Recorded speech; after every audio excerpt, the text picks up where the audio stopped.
This is a quick informational only video on what I did to fix my whining power steering pump on my 98 Toyota 4Runner. Uh, Take my advice at your own risk. Uh,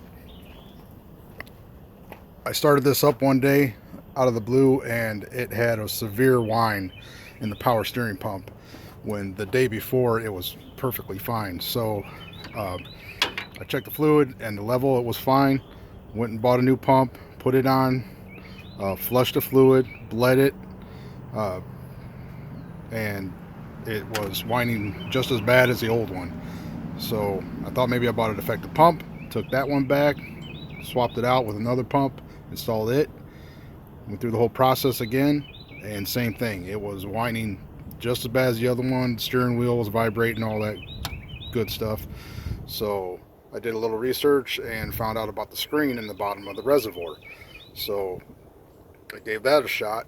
There's 3 bolts, right, one right in the front and 2 in the back, and you just pop those off, and there's a rubber O-ring on the bottom. Disconnect your return line and just wiggle the reservoir and pop it out, and then of course you got to empty it first, a turkey baster or something like that, or a little handheld vacuum pump like I had. Suck the fluid out before you pop it off of there. And then there's a screen inside there, and you can try and blow it out with brake cleaner or something like that, and that's what I was doing. And I got a little aggressive with it from the top and from the bottom, and I ended up moving the screen sideways in there.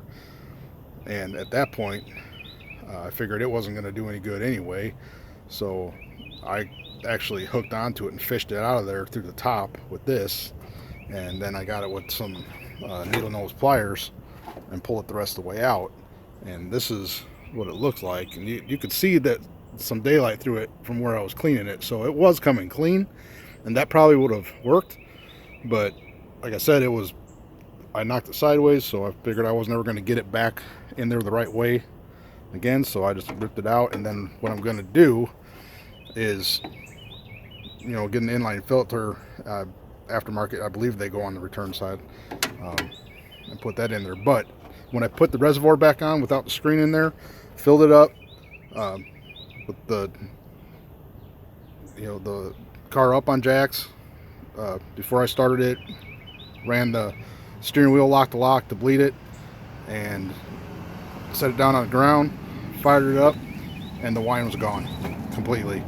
So it fixed the problem. I took it for a drive and everything, and it works great. So that screen was totally the problem. Didn't cost me anything but the time to take it apart and try and clean it. So hopefully this will save somebody else from going nuts trying to figure out, because I was thinking it was, I had a leak in a hose somewhere, and it was sucking air, or maybe it had something to do with the rack or the steering rack, or something else that I just wasn't gonna be able to figure out. And it was, turned out to be really simple. So hopefully, like I said, somebody else, I'll save them a little bit of trouble. And so I hope this helps you out, and good luck.